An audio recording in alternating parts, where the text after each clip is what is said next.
Hello children. बहुत दिनों के बाद आज फिर से मैं आपके लिए लेके आया हूँ व्याकरण का सबसे पहला टॉपिक संधि।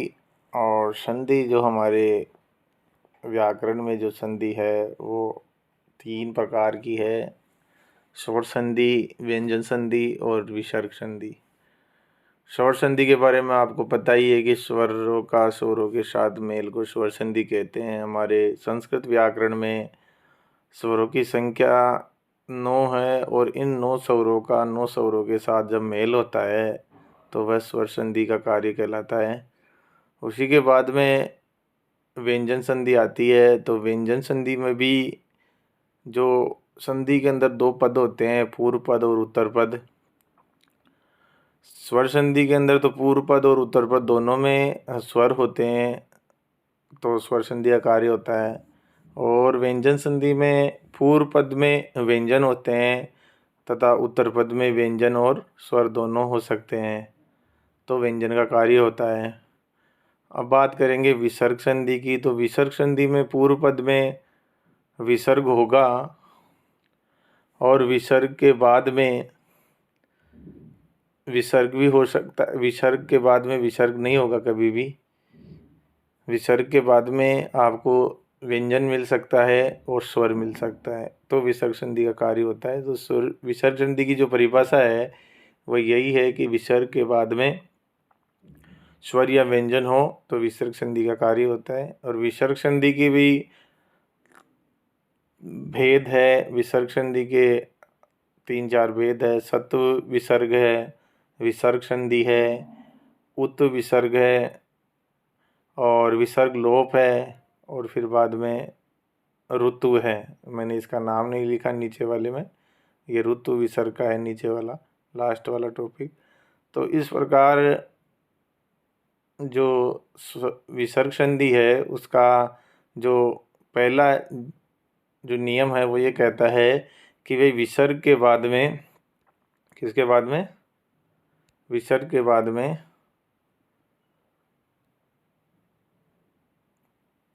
एक मिनट पेन ले लेता हूँ। यहाँ थे ये जो है, ये लाइन मैंने जो खींची है यहाँ थे हैं कि विसर्ग के बाद में 1 2 और श ये नियम कहलाता है विसर्ग संधि का। जो पहला नियम है उसमें पहले नियम के अंदर जो ये आ गया कि विसर्ग के बाद में क ख हो, और तो विसर्ग के स्थान पर एक बार तो विसर्ग होगा और एक बार अर्ध विसर्ग होगा। फिर बाद में यही कंडीशन आती है पैफ में कि विसर्ग के बाद में एक बार पैफ हो तो एक बार विसर्ग और एक बार अर्ध विसर्ग का कार्य होता है। ये कहला दिया आपका जीव्या मूल। तो कैखे को तो जीव्या मूल कहते हैं और पैफ को उपद्यमानीय कहते हैं। तो ये जो अपने यहाँ पे जो सब्जेक्ट टॉपिक है जो है अपना जो पाठ्यक्रम है उसके अंदर ये नहीं है, जो ये जो उपद्यमानी और जीव्या मूल्य नहीं है, परंतु आपको जानना जरूरी है क्योंकि ये जो हमारे जो व्याकरण है उसमें जो हमारे व्यंजन और जो स्वर है इन्हीं के द्वारा ही संधि का कार्य किया जाएगा। तो आपको पता लग गया है कि जो विसर्ग संधि में उसमें जो सत्व विसर्ग की बात कर रहे हैं उसमें 1 2 और श का कार्य होगा। और विसर्ग के बाद में किसी भी वर्ग का वर्ग 5 होते हैं। इस वर्ग का एक तो पहला और दूसरा क ख प फ च छ ट ठ त थ ये कोई भी अक्षर हो और आगे और स भी हो, तीनों स है वो हो, तो आपको विसर्ग के स्थान पर कार्य करना है। तो क ख हो तो मैंने आपको बता ही दिया, एक बार विसर्ग और एक बार अर्ध विसर्ग। प फ हो तो भी एक बार अर्ध विसर्ग और एक बार विसर्ग का कार्य होता है। अब चलते हैं च छ। अब आता है च छ। विसर्ग के बाद में च छ हो तो इच्छुत्व होकर तालव्य से का कार्य हो जाएगा। इच्छुत्व संधि होगी जो व्यंजन संधि है वो कार्य हो जाएगा। फिर बाद में विसर्ग के बाद में ट ठ हो तो इष्ठुत्व होकर के मूर्धन्य हो जाएगा। क्या हो जाएगा? मूर्धन्य श हो जाएगा। फिर बात करते हैं विसर्ग के बाद में अगर त थ हो तो शकार आदेश होता है, मतलब कि विसर्ग के स्थान पर श जो सड़क वाला जो श है ये आदेश हो जाता है। तो इसको दंत्य सकार भी बोला जाता है। अब बात करते हैं कब विकल्प से कार्य होगा कि विसर्ग के बाद में शेष हो। विसर्ग के बाद में क्या हो, तालव्य श हो तो एक बार विसर्ग होगा और एक बार तालव्य श होगा स्तुत होकर। फिर विसर्ग के बाद में मूर्धन्य श हो तो एक बार तो मूर्धन्य श होगा और एक बार विसर्ग होगा। और विसर्ग के बाद में दंत्य श हो तो एक बार तो दंत्य श होगा और एक बार विसर्ग होगा। तो इस प्रकार ये जो संधि है वो सत्व संधि के अंदर आती है। ये तो दो है, चच है, टठ है और तथ है, तो ये तो आगे सत्व संधि के अंदर। और ये भी जो आते हैं ये विसर्ग संधि के अंदर आते हैं, क्योंकि इसमें विसर्ग का कार्य हो रहा है और साथ में सत्व का कार्य भी हो रहा है। तो ये विकल्प से कार्य होता है। तो मतलब ये जो चच है, टठ है, तथ है और ये तीनों श ये जो भी आते हैं वो विसर्ग संधि या सत्व विसर्ग के अंदर आते हैं और ये विसर्ग संधि का ही एक पार्ट है। ठीक है, आपको ये समझ में आ गया होगा। अब आगे अपन चलते हैं उत्तु की तरफ। अब उत्तु संधि की तरफ चलेंगे तो उत्तु संधि में भी यही आपको मैं बताना चाहूँगा कि आपने विसर्ग के बाद में क्या देखा, आपने विसर्ग के बाद में देखा कि क्या आ रहा था कि पहला दूसरा अक्षर आ रहा था, श तीनों श आ रहे थे। अब आपको ये दिखेगा उत्त विसर्ग के अंदर, उत्त विसर्ग में आपको दिखेगा कि उत्त विसर्ग क्या कहती है, परिभाषा या नियम क्या कहता है कि विसर्ग से पहले भी अ हो और विसर्ग के बाद में भी अ हो। मतलब ये जो विसर्ग आपको दिख रहा है ये इस विसर्ग से पहले भी अ है और विसर्ग के बाद में भी अ है। तो विसर्ग के स्थान पर, इस विसर्ग के स्थान पर उ को गुण होकर ओ आदेश हो जाता है। उ को गुण होकर क्या आदेश हो जाता है, ओ आदेश हो जाता है। और बाद वाले जो अ है के स्थान पर, मतलब ये बाद वाला अ कौन सा है, ये वाला अ है, इस अ के स्थान पर अवग्र चिन्ह मतलब एस की आकृति वाला चिन्ह आदेश हो जाता है। तो उदाहरण के रूप में आप देख सकते हो यहाँ पे लिखा हुआ है कह तन अपि, इधर विसर्ग से पहले भी अ था और विसर्ग के बाद में भी अ था, इसलिए इस विसर्ग के स्थान पे उ हुआ और उ को गुण करके क्या कर दिया ओ, तो मिल बन गया को। और ये बाद वाला जो अ था उसको अवग्र बना दिया, बन गया कोअपि। ठीक है, अब यही इसी का उत्तु संधि का दूसरा नियम आता है। दूसरा नियम क्या कहता है कि विसर्ग से पहले तो अ हो चलेगा, विसर्ग से पहले अ हो परंतु बाद में क्या हो, इसमें कंडीशन थी कि भाई विसर्ग से पहले भी अ और विसर्ग के बाद में भी अ हो। पर ये क्या कह रहा है कि विसर्ग से पहले तो अ हो तो उसके बाद में 3 4 5 है य व र ल। 3 4 5 का मतलब कि तीसरा आपने सत्व विसर्ग में पढ़ा, पहला दूसरा। अब इसमें जो उत्तु विसर्ग के अंदर तीसरा चौथा पांचवा अक्षर और है य व र ल। 10 अक्षर तो वो आ गए थे, 10 13, 13 अक्षर तो उधर हो गए थे, 15 15 और ये 5 20, मतलब 20 अक्षर इधर है, मतलब कितने हो गए 33। और अपने देखा जाए आपके जो व्यंजन हैं वो कितने होते हैं, 33 ही होते हैं। तो भी 3 4 5 है या वरल हो तो भी विसर्ग के स्थान पर उ को गुण होकर ओ आदेश हो जाता है। जैसे यहाँ पे आपको उदाहरण दिख रहा होगा, शिव धन वंद्य, शिव है धन वंद्य, आगे वह आ गया, व्यंजन आ रहा है, ये वह इधर दिख रहा है, ये वह, तो इसलिए इसको क्या हो जाएगा उ को क्या हो जाएगा गुण। तो इस प्रकार से ये कौन सी संधि हो गई आपकी, उत्तु विसर्ग संधि हो गई। और उत्तु विसर्ग संधि के और भी बहुत सारे उदाहरण हैं। अब बात करेंगे विसर्ग लोप की, बात करेंगे, यही नियम आएगा जो उत्तु विसर्ग का जो नियम आ रहा था यही नियम आएगा, पर इसमें अलग होगा। आपने उत्तु विसर्ग में देखा कि विसर्ग से पहले अ है और विसर्ग के बाद में भी अ है, तो उत्तु विसर्ग का कार्य हुआ।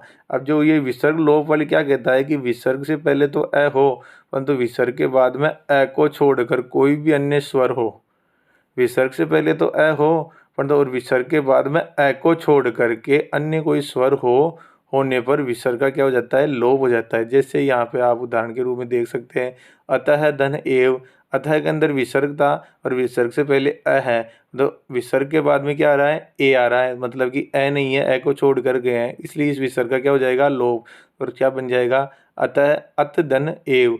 इस प्रकार ये हो गया पहला नियम विसर्ग लोप का। दूसरा नियम क्या कहता है कि विसर्ग से पहले क्या हो, आ हो, विसर्ग से पहले क्या हो, आ। और ये देख लो उत्तर विसर्ग का दूसरा नियम में देख लो, विसर्ग से पहले क्या आ रहा है, अ आ रहा है, है ना। विसर्ग से पहले क्या आ रहा है, ए, और इसमें क्या आ रहा है, विसर्ग से पहले आ रहा है। और आगे वाली कंडीशन क्या है, 3 4 5 है, ये वरल है। और इसमें भी क्या है, विसर्ग के पहले तो आ रहा है, परंतु आगे क्या आ रहा है, 3 4 5 है, ये वरल हो या फिर स्वर। अब इसमें क्या है ना, स्वर कोई भी हो सकता है, चाहे अ हो, आ हो, ई हो, जन 9 स्वर है अपने व्याकरण में, संस्कृत की व्याकरण में, तो उन 9 में से कोई सा भी स्वर हो सकता है। तो ये 3 4 5 मतलब 15 तो ये हो गए, है या वरल 5 ये मतलब 20, और स्वर मिला करके 9 स्वर हो गए। तो 29 जो वर्ण है, अगर आ के बाद में विसर्ग से पहले आ हो और उसके बाद में विसर्ग के बाद में अगर ये 29 वर्ण आ जाए, तो आपको इस विसर्ग का क्या कर देना है, लोप कर देना। जैसे उदाहरण के रूप में देखो, बालाहा, बालाहा के दन विसर्ग आ रहा है, विसर्ग से पहले आ रहा है, परंतु विसर्ग के बाद में क्या आ रहा है, अ आ रहा है, इसलिए इस विसर्ग का क्या हो जाएगा, लोप हो जाएगा। इसलिए यहाँ पे ये विसर्ग लोप हो जाएगा। दूसरा नियम हो गया। अब बात करते हैं तीसरे नियम की। अब तीसरा नियम क्या कहता है, स सह और एष है। सह और ऐशा, ऐशा है मतलब वह, ऐशा मतलब यह है।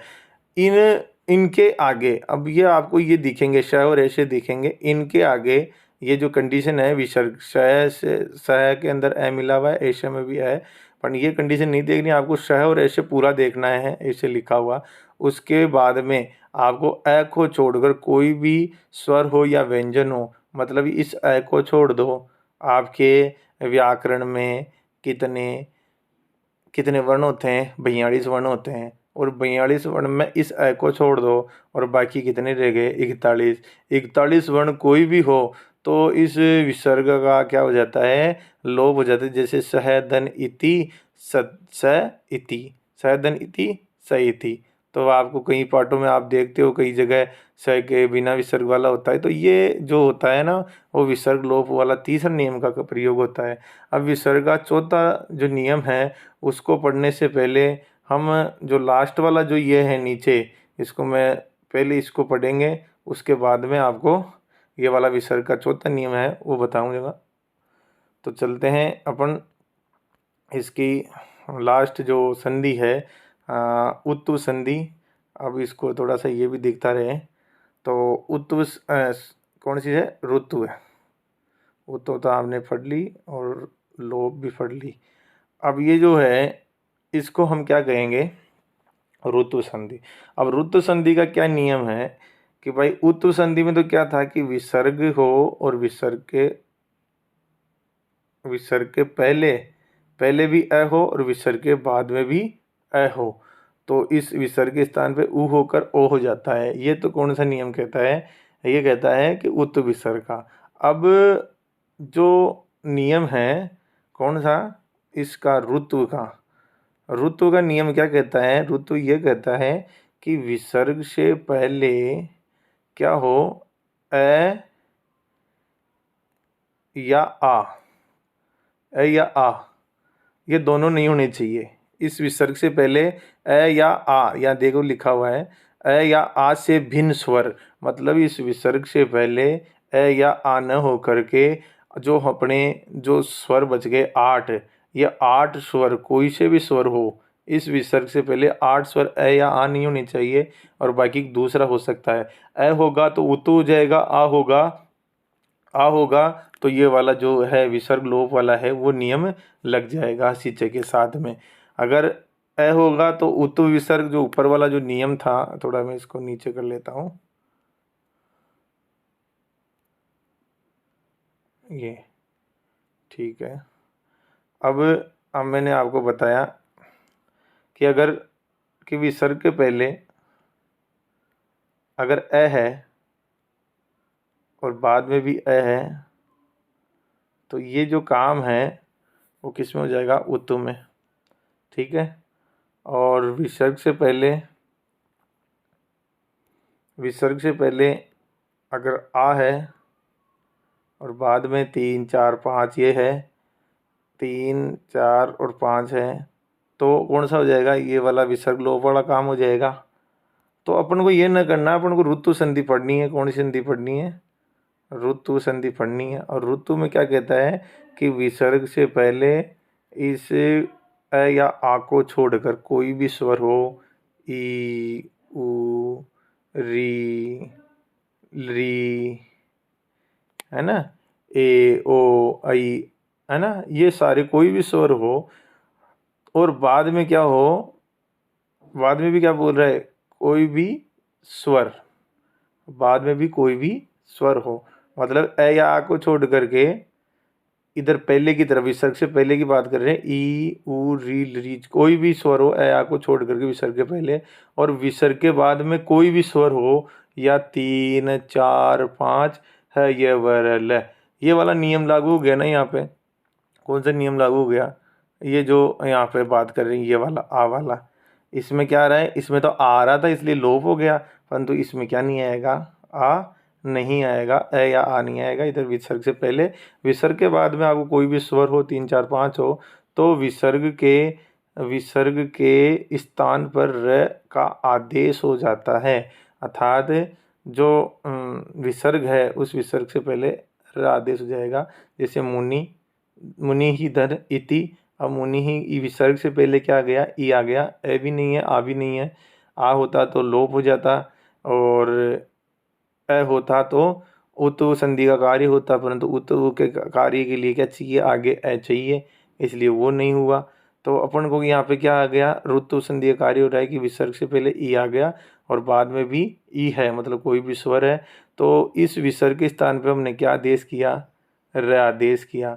जब र आदेश किया, र के साथ आदेश था हलंत, आगे वाली ई मिली तो छोटी ई मिल हो गई, मुनि रीति, आगे ती थी और ती में लगी मुनि रीति। तो इस प्रकार ये जो संधि है वो कौन सी संधि है, ये उत्व का ही बात करती है। उत्व में तो ए होता है विसर्ग से पहले, परंतु यहाँ पे ऋतु में ए या आ को छोड़कर कोई दूसरा अक्षर, दूसरे स्वर होते हैं, मतलब ए या आ को छोड़ करके ये जो 8 जो स्वर बच गए, ए या आ को छोड़कर 8, आ को तो आ तो इसका भाई है, बाकी इसका दीर्घ रूप आ होता है, ए का दीर्घ रूप, इसलिए ए या आ को छोड़ दिया तो 8 जो 9 स्वर हैं, 9 स्वरों में से कितने स्वर बच गए, 8। तो 8 स्वरों में विसर्ग से पहले कोई भी 8 स्वर हो और उसके बाद में कोई स्वर हो, 3 4 5 हो या वरल है हो, तो विसर्ग के स्थान पर रे का आदेश हो जाता है। तो ये कौन सी संधि थी, उत्तु संधि थी। कौन सी थी, ऋतु, सॉरी कौन सी संधि थी, ऋतु संधि। अब हम बात कर रहे हैं, हमने बीच में एक छोड़ दिया था ये वाला क्यों छोड़ा, क्योंकि पहले इस रलोप को जानने के लिए, रलोप, इस संधि का नाम क्या है, रलोप, और रलोप किस सूत्र से होता है, रोरी से, क्या उससे होता है, रोरी से। अब इसमें भी यही कंडीशन दिख रही होगी आपको, ये कंडीशन इधर दिख रही है कि विसर्ग से पहले ए या आ से भिन्न कोई स्वर और विसर्ग से पहले ए या आ से कोई भिन्न स्वर हो, और आगे इसमें तो कोई भी स्वर या 3 4 5 और र भी आ रहा है, देखो ये र, इसमें केवल र ही आएगा, इसमें क्या आएगा, र। तो ये जो क्या है, एक वार्तिक है, रोरी क्या है, एक वार्तिक है। तो वार्तिक ने क्या कहा कि संशोधन किया कि भाई ये जो कार्य आपने ऋतु कार्य जो कर दिया ये ठीक है, आपने कहाँ तक सीमित है ये ठीक है, परंतु इस विसर्ग के जो विसर्ग के स्थान में आपने जो र किया है ना, इस विसर्ग के बाद आपने क्या किया है, र किया है, और अगर इस र के आगे र के होने पर, क्या कहा कि र के आगे र के होने पर, र के आगे र के होने पर विसर्ग के स्थान में होने वाला जो र था, इस संधि से समझाया मैंने आपको, ऋतु संधि से समझाया कि ऋतु संधि र का कार्य करती है। तो यह ऋतु संधि का ही कार्य लग रहा है कि ए आ से भिन्न कोई स्वर हो तो और बाद में क्या हो, र। तो ये वाला जो सूत्र है, इससे हम हमारे को इस विसर्ग के स्थान में क्या प्राप्त हो गया, इस विसर्ग के स्थान में प्राप्त हो गया र, और आगे भी क्या है, र। तो इसका जो परिभाषा बात करते हैं तो रोरी जो सूत्र बताया आपको कि र रो री दोनों में रह रहा है, तो र के होने पर, र के आगे र के होने पर विसर्ग के ऋतु कार्य र का लोप हो जाता है। विसर्ग का जो ऋतु जो कार्य किया कौन सा, ये वाला ऋतु कार्य किया, इसका क्या कर देंगे, लोप। अब लोप करने में से ये गायब हो गया, गायब। अब पूर्व में स्थित जो दिख नहीं रहा, पूर्व में स्थित अ ई उ को दीर्घ भी आदेश हो जाता है। पूर्व में स्थित अ ई उ को क्या आदेश हो जाता है, दीर्घ भी आदेश हो जाता है। अब दीर्घ की बात करें तो उदाहरण से समझते हैं अपन, कवि ही धन रचयति, ठीक है, कवि ही धन रचयति। अब कवि के अंदर ई आ रहा है मतलब ए आ को छोड़कर कोई दूसरा स्वर है, इसलिए। और आगे कौन सा आ रहा है कि 3 4 5 है य व र ल, तो र आ गया। इसलिए इस विसर्ग के स्थान पे क्या आदेश किया हमने, र आदेश किया। क्या आदेश किया, र। अब क्या कंडीशन बन गई कि र के आगे र के होने पर रच, एक तो र ये हो गया विसर्ग वाला और एक र हो गया रचेती वाला। तो पहले वाले रे का क्या कर दिया, लोप। अब लोप करने के बाद में जो पहले वाला स्वर क्या है, अ ई उ, तो अ ई उ को दीर्घ करेंगे तो यहाँ पे क्या है, ई है। ई है तो इसको क्या कर दिया, दीर्घ कर दिया। कवि धन रचयति, तो यहाँ पे जो छोटी की मात्रा थी यहाँ पे बड़ी की हो गई। तो ये जो संधि है उसको कहते हैं रलोप।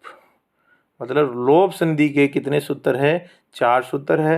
ऋतु संधि का 1 सूत्र है। उत्तु संधि का 2 सूत्र है। उत्तु संधि कितने सूत्र है, 2 सूत्र है। और बात करें सत्व की, तो सत्व का केवल ये जो इतने सारी जो आपको मैंने बता दी है, ये सत्व संधि में क्या होता है, अलग अलग नियम लगते हैं, है ना।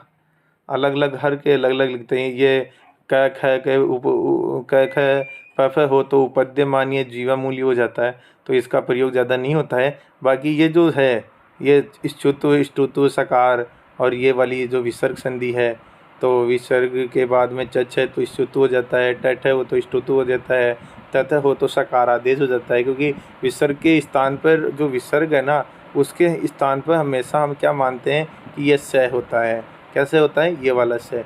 विसर्ग जहाँ जहाँ विसर्ग है वहाँ वहाँ ये स है, और जहाँ जहाँ आधा स है वहाँ वहाँ क्या है, विसर्ग है।